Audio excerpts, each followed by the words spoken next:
now we come to it. What it's really like to run for your life. But this story is not mine, mostly.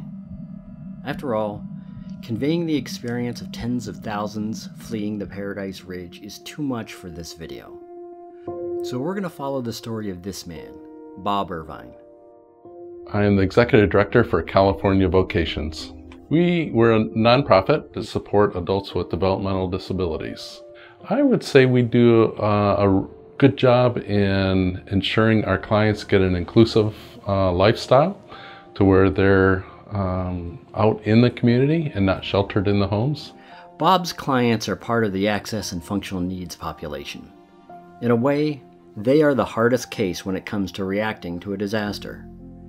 If preparations can work for them, they can work for almost anyone. Access and functional needs. Now it includes anyone who is disabled, whether that be physically or cognitively disabled, if they're elders, if they're pregnant, if they're non-English speaking, if they have transportation issues, which, as you know, in our county, we have a lot of rural, remote areas. The Ridge area had a very high percentage of access and functional need. 25% of the population just in Paradise alone was over the age of 65. People like Bob's clients with challenges to health and understanding are often the first to suffer in a disaster. That's why Bob's team at California Vocations has prepared for the worst, along with the disaster planners of Paradise and Butte County. It was these plans that saw Bob, his employees, and clients, over 250 in all, through one of the most destructive fires in American history. Well, we're required as a licensed facility to do disaster drills every 6 months and fire drills every month. So we were doing the drills where we would load up the car. We didn't necessarily go to an off-site location, but we did the drill in the middle of the night even, where we would evacuate the home into the vehicles. So at least our clients could get a routine down, so they weren't so alarmed and panic if it were ever to happen. We talk about the worst case scenario, but what we should call it is the worst case imaginable. True worst cases are often much worse than anything in our preparations. An unsinkable ship hits an iceberg in a way no ship has hit any iceberg before. Teams of terrorists hijack 4 planes, all at the same time. A decades-old flaw in concrete shreds open a spillway and threatens 100,000 people. What binds these disasters is that they were all possible, but challenging even for the best planners to anticipate. For my community, the worst case possible came at 6:25 in the morning in a place 10.2 miles from my front door. At the time I saw the smoke plume, I said, here we go again. Reminded me of the previous time we were evacuated. So I basically, this time, I thought I was smart and I packed my own bag and then went to the office. As Bob went to his office, Cal Fire Chief John Messina went to his office, of sorts. He had just arrived in Polga, and it was his job to stop the campfire. And we were kind of going through our normal process, and it became evident real quick that being normal that day wasn't going to work. The fire was escalating and we were having impacts to, civilian population immediately.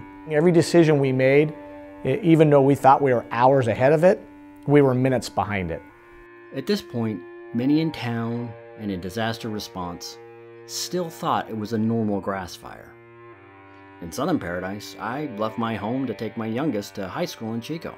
About when I did, Bob was arriving at work. Got to Cypress Lane. Clients were already starting to arrive for the day program. Kind of anxious, nervous. What are we going to do? What are we going to do? The staff were calling them down. I went down. We had 2 residential facilities on that property. So I went down to one of them to make sure things were going okay, see if I could help in any way. Things were actually very orderly. I was very impressed with our staff. They were busy packing up medical records for the clients, things of that nature that we might use. By now, the smoke plume was so large, everyone in the county could see it. Among the first to learn the true danger was Sherry McCracken, the Chief Administrative Officer of Butte County. She was on the phone with Darren Reed, the head of CAL FIRE in Butte County. It's Sherry's job to manage the county's emergency operations center when it opens. So Chief Reed said, "We have a fire." I said, "Yeah, I saw that. It's like 15 acres. Just in the minute or something we had talked, it had already grown. And I would say by the time we stopped talking, it was 1,500 acres. And he said, "This is going to be bad." And I said, "I got to get to the office." I have to say, when we got in the Emergency Operations Center, we had no internet, no email, no landlines, and spotty cell phone and text. So we were all operating off of cell phones. We need to talk about plans. By their nature, disasters are the worst chaos can give us. So applying rigid, pre-made plans is like resisting the incoming tide. New York had to evacuate its EOC in response to the September 11th attacks. Butte County had to evacuate its EOC in response to the 2017 Oroville Dam crisis. Paradise had to evacuate its EOC almost before it opened the morning of the campfire. But all that planning does leave behind something essential. Semper Gumby, we like to say. You have to be flexible. You have to have plan A, B, and C, and know in the back of your mind, okay, I know this is the plan, but sometimes that plan doesn't work out, and we've got backups and backups. No disaster is the same. The preparations give you confidence to know what you're supposed to do. Even when you don't use them, plans give you focus on what's essential. Focus gives you the ability to improvise elements of your plan to survive the disaster you face. This dynamic was at play for disaster responders from the first hour of the campfire. Our focus that day, as public safety officials, our focus is life safety, number one. Firefighters and civilians, number one, and public safety officials. Number two is protecting personal property, homes, vehicles. Number three is the wildland. And that day, so many people were impacted so early. Very little firefighting went on early on in the fire because all the resources were dedicated just to securing people and getting them out of their neighborhoods, their homes, their community. Typically your average wildland fire, from everything that I've heard and been involved with, spreads somewhere between about 1.4 to 1.9 miles per hour. You know, the campfire was unfortunately the perfect storm. It was purely driven by wind, and it became a blizzard of embers that caused new fires out in front of the main body of the fire, that those fires then developed rapidly. And it went from a fire started in a remote area of Polga to a community of Concow in an hour, to a community of Paradise, which was an additional 3.2 miles in another half an hour. So in an hour and a half time, 7.5 miles. Now, spot fires aren't uncommon in a wind-driven fire. Probably around 7:55, we realized nothing normal is going on right now. Typically, our firefighters give us our intelligence on fire spread. The only reports of fire spread we were getting were from 911 calls coming in. The staff came in and said there's spot fires out there, so they immediately started going out and putting out fires that were in our yard.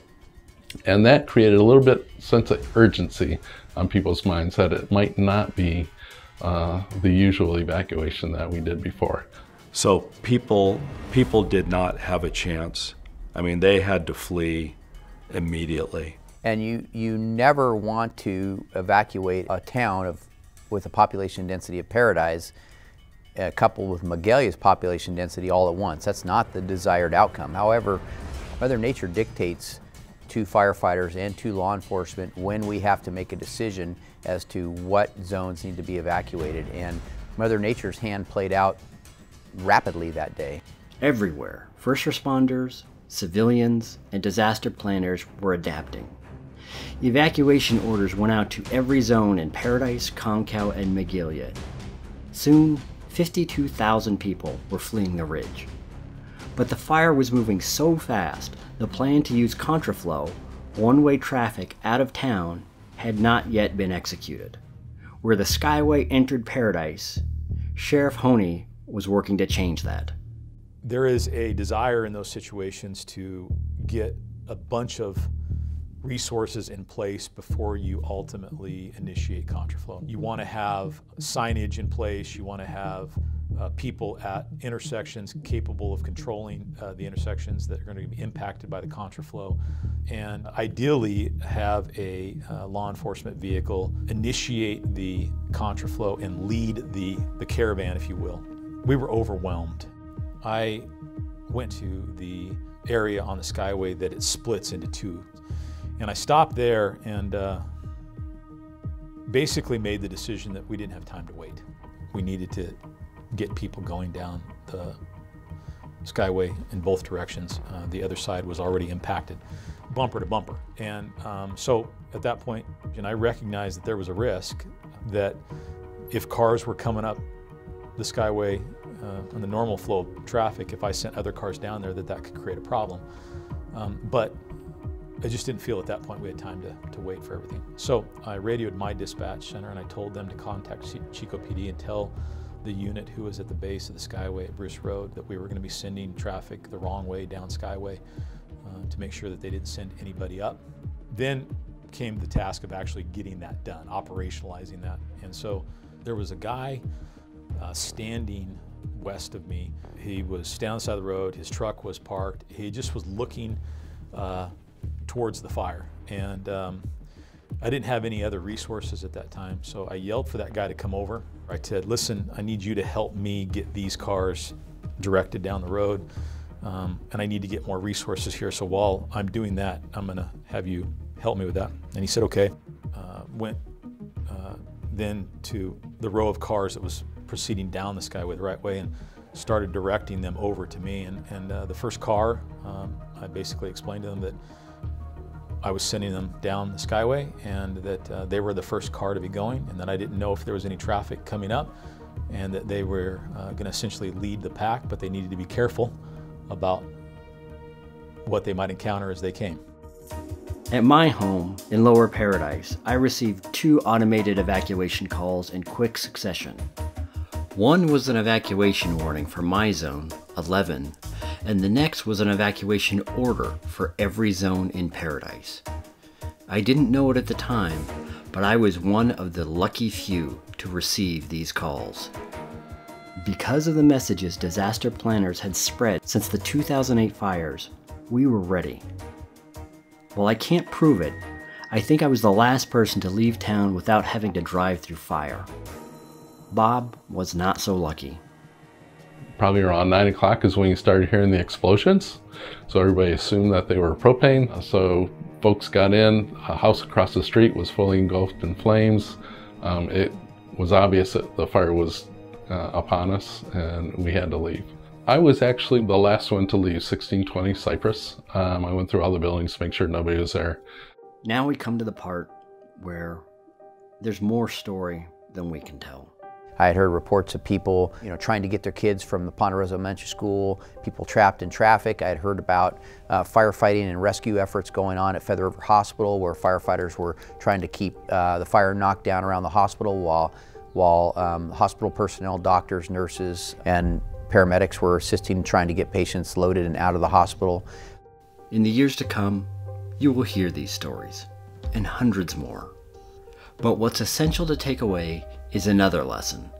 Stay calm. It was all about ensuring people were getting in their vehicles, getting on the roadways, were following one another out of town. And what was remarkable to me is while it was bumper to bumper, most people, by far, most people maintained composure. They stayed in line with the vehicle in front of them. As the vehicle in front moved up, they moved up. I asked Cal Fire which way I should turn once I get up to Clark Road. And he said, go towards Skyway and then come evacuate down the Skyway. So that's when it was just a parking lot. But everybody was being very patient. The only scary part was when you weren't moving. I saw very few people panic. I saw very few people get really outwardly agitated. We had fire that was mostly burning surface fuels, but occasionally would crown what we refer to as fire moving into the canopy of the crown of the tree, and would burn maybe 1 tree or 10 trees or a group of trees. And that was occurring here and there around the area. And fortunately, none were impinged immediately. Some were close, but most cars stayed in line and they just moved out of town. We kind of made our way over to Skyway. And then once we were on Skyway, it was really moving. They had opened up both lanes, but the fires were really intense on both sides. Even when the disaster is unfolding around you, even when things seem slow, and even when things look bad, your composure will be the thing that helps you survive. Chief Messina had a term for this. Sometimes, slow is smooth and smooth is fast. The idea is being slow means continual, constant movement. Fast in chaotic situations means accidents, which stops everything. But when people act out like that and freak out, for lack of a better term, it brings chaos and just go across country. It precipitates the fear. And actually, I only saw one individual do that. He did go around off the road and did go around and ultimately ended up 5 cars ahead of where he was before. And we go by a model of, you risk a lot to save a lot. And so we were trying to explain to him, today's the day we risk a lot.